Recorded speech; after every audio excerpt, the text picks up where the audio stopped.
Hey everybody, welcome to Forever Mighty, not the post-game show, but the prospect show. We're back, Eddie, talking about, obviously, the prospects, and I'm trying not to bury the lead here, but Max Jones makes an appearance in the show, which everyone, I'm sure, is excited to hear about. He spent a long time with us, which was very kind to him. Really cool of him coming on. We're going to talk about most of the big-name prospects in the system, from goalies, defensemen, to forwards. Definitely going to give you guys a little bit of a preview here before the draft coming up, and obviously training camp here down the road. And then we'll talk a little bit of NHL. But it's good to be back, Eddie. It is good to be back. It's nice. I mean, it's been a while, it feels like now. We promised extra content. We've been trying to figure out stuff to talk about, sets things up. And, you know, what a way to get back with a prospect show. And then we get an interview with Max Jones, which was great. And you guys will hear later in the show. But it's nice. It's nice to be back. Nice to talk some Ducks hockey, obviously, with not a lot going on and the playoffs going on. But it's good to be back.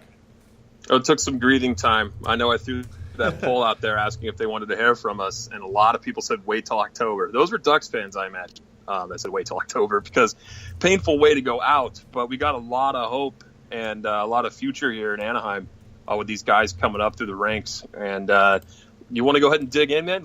You want to start with goaltenders. I feel like that's the best place to start. We'll go crease out, the way a lot of teams used to be built. But hey, now we're forgetting one thing. You're killing me. I even put it in bold.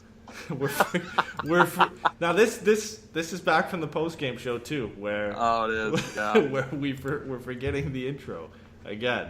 So we. I'm not trying to throw you under the bus here. You just backed me. You just backed over the bus, or backed me, with the bus, then ran me over. So I understand. Let's get the intro going, then we'll talk goaltending. Again by Benning. Darnell Nurse left it in the corner, gets up center. Perry scoops. Corey Perry. Ilya able to shake away from Solani. It's given away to Solani. Around in front. Score! Teemu Solani with the steal. Perry in the face, 1-1. Score! Off the floor! On the board! Paul Kariya!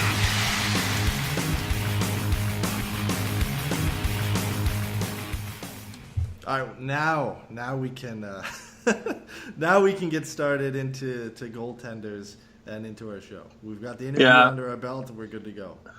As I peel myself off the asphalt that I just got crushed by a bus over, forgetting the intro, man. I don't know what it is. It's like 3 times. I'm just gonna say you're just times, excited. You're and excited I'll to leave get it at into that. the show. You're ready to go. You just want to get into these prospect overviews. I know you're super excited about them, so let's get going. Oh yeah, man. No, I want to dig into these guys right here. We got to look to the future here with this Ducks team that's looking to replenish some of these top end guys. So we got to check out who's coming up in the system. But as I was saying, starting from the crease out, which is what you do if you don't draft an amazing center, which is what a lot of people in the league try to do.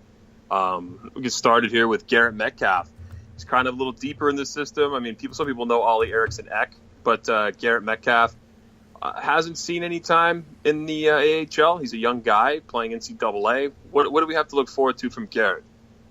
I don't want to say there's not a lot to look forward to in goalies. It's harder, I think, to really come out and judge them. I mean, you can find a guy in the 6th round who ends up being a starter in the NHL, and it takes some time for these guys to develop. The interesting thing, I think, for Garrett Metcalf is that the last recorded season that he has any playing time is 2016-17 with UMass Lowell, and I know we looked this up before the show, but he ended up transferring from UMass over to Mercyhurst University, and they listed him as not having any playing time for Mercyhurst yet last year. So we'll see if he gets some playing time this year. It's kind of hard to judge the guy. I mean, he was drafted in 2015. He saw 4 games in 2016-17, transferred last year and didn't see any games. So we really haven't seen much of him since the draft. So it'll be interesting to see his development this year. You'll get a really good idea of what he's been doing for his development if he ends up getting in some games this year with Mercyhurst. Yeah, no, we'll have to see where he goes from there. I mean, he's a big guy, 6'4", says he moves laterally very well for a goalie his size, which is promising. That was a scouting report back on him in last September. But obviously with him not playing, it'll be interesting to see where he comes up in the ranks. More notable, we saw him in camp last year. Ollie Eriksson has come in and played in the system. He's He's a big guy as well. I think that he's probably got the most promise, I would say, out of the Ducks goaltending prospects to come on up at some point and play with the club in the future. I mean, not in the Ducks organization at the big club level, but he's definitely got some seasoning. Yeah, I think so. I mean, the Ducks aren't really in a need for anybody to get up and jump up into the system right away.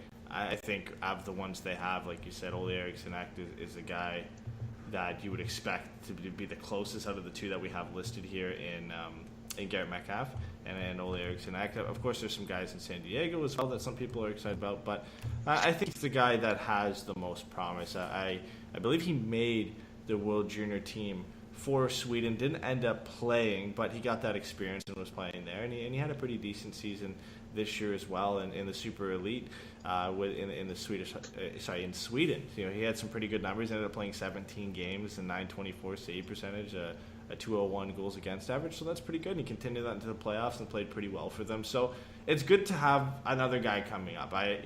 Fifth round pick in 2017. They wanted to get another goalie into the system after Freddie left.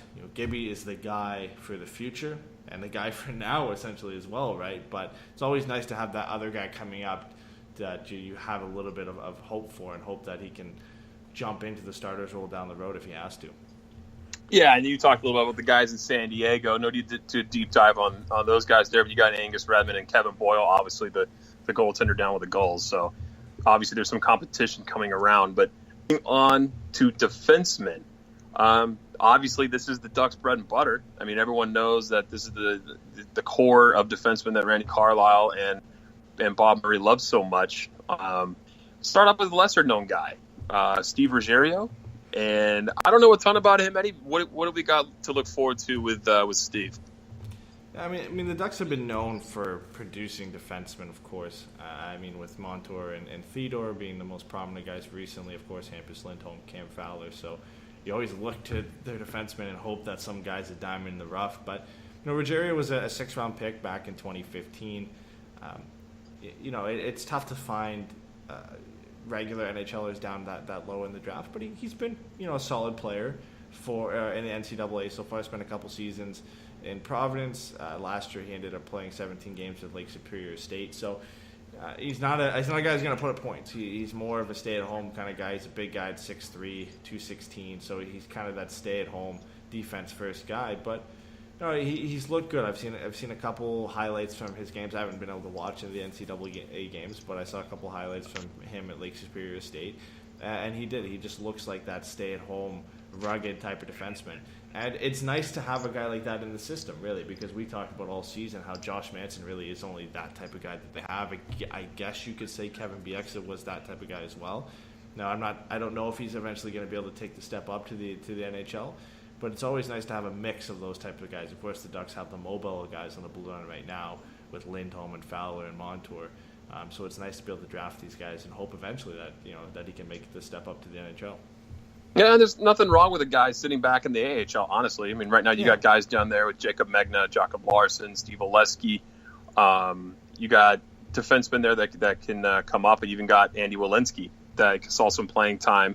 And Marcus Pettersson's from that same core of outstanding draft picks.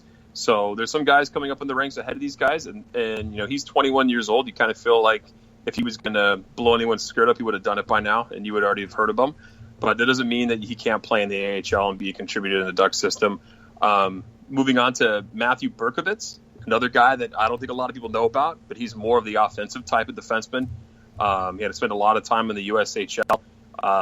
Do you know anything about this guy, or is it somebody kind of low on the radar as well? Yeah, I think he's another guy that's kind of low on the radar. And again, I think, he's done pretty well with Green Bay in the USHL, and it's not an easy league to play in. There are guys that you look to that dominated in that league that end up playing very well in the NHL. And it's a league that people are starting to look to more for producing talent. The most notable guy that comes to mind for me is Eli Tolvanen, who was drafted 30th overall by Nashville last year, and he was tearing up the USHL.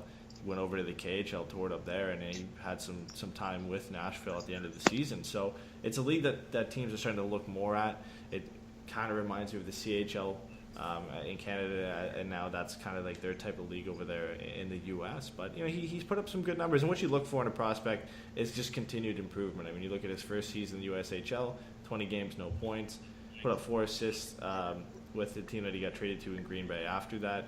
Had 10 points in 52 games in 2015-16, and then last year he put up, the year before that, he put up 25 points in 53 games. So you're seeing continued progression. He's getting used to the league. He's putting up more points. He's getting a little bit more comfortable, and you look for that. So he is 22 now, so he's on the cusp of really not being a prospect anymore in my eyes. I really look for guys under 21 as prospects in the system. But he's a former 5th overall pick. He has a chance. I would like to see more of him. I hope he ends up getting a shot in the AHL eventually. It says here he spent his NCAA last year with the Army, the U.S. Military Academy. So it'll be interesting to see his progression after this. Hopefully he ends up getting a shot. Like you said, it's never a bad thing if a guy does only make it up to the AHL. At least then you can see his transition into pro hockey. So it'll be interesting to see if he's more of a points guy if he gets to that point, or if he kind of regresses and he's more of a two-way guy. And then another guy that I think people have more or less heard of, Josh Mahura, than we have of the last two guys.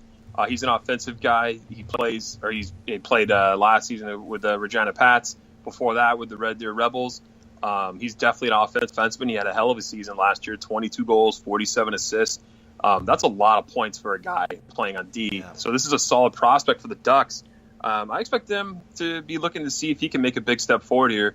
Looks like all signs will be that he's with the Gulls, right? Obviously, it's where he's probably going to land. So we'll see if we get another prospect out of the draft defensively that works out for Randy Carlyle and Bob Murray. Yeah, I mean, this is a guy who probably should have gone higher in the draft. He ended up going in the 3rd round, 85th overall to Anaheim, but he had an injury plagued season in 2015-2016. He only ended up playing 2 games, and I mean, he ended up going to the playoffs playing 17 games, only picked up 4 points. I think that hurt his draft stock because he was a guy that everybody was pretty high on going into. I think he was projected around top end, middle of the 2nd round, and then he fell off. I mean, you're gonna fall off if you really only play 2 regular season games, right? Nobody's seen a lot of you. They don't know if the progression is there. But the Ducks are the benefactors of that. He came out the season after that and had a great season splitting between Red Deer and Regina, where he put up 53 points in the 70-plus games he played there, and just lit it up in the playoffs with Regina playing 21 points in 23 games. And like you said last year, just another step forward was what you look for with the 69 points, 22 goals in 60 games. So just a great season for him. And he's playing tonight in the Memorial Cup for Regina against Hamilton to open up. Regina's the host, so it'll be interesting to get some more eyes on him and see how he can do in a big tournament like that. But this is a guy that's going to be interesting to watch in San Diego. He's probably up there in my eyes with Jakob Larson as guys that I'm looking to see a lot and a lot of progression from next year in the Ducks system, because he's a guy that could make a step. I think, like I said, he was a little bit underrated in the fact that he was drafted in the 3rd round. I thought he could go higher. And I think he's a guy that if he doesn't take a step up to the Ducks next year, whether it be a call-up or whatnot, I think he probably spends the whole year in San Diego. And then maybe we see more of him in the following season after that. So let's talk about Jakob Larson. That's the next guy on the list. I mean, wasn't everyone clamoring for this guy towards the end of the Ducks season to come up and make an appearance when the injuries were going around? Everyone's floating around Bieksa and Boschman and commenting on their play. And we ended up getting Marcus Pettersson, and it was just a mixed match and mishmash, I guess, with players on that 3rd pair. And we never got to see Jakob Larson. He was not called up.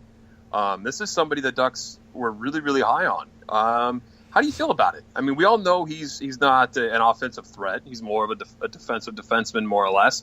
But is this somebody the Ducks should still look to possibly bring up in the future? Or do you think we kind of would know what we're getting now, and it's kind of just strange that they were so high on him if he's not going to make that transition?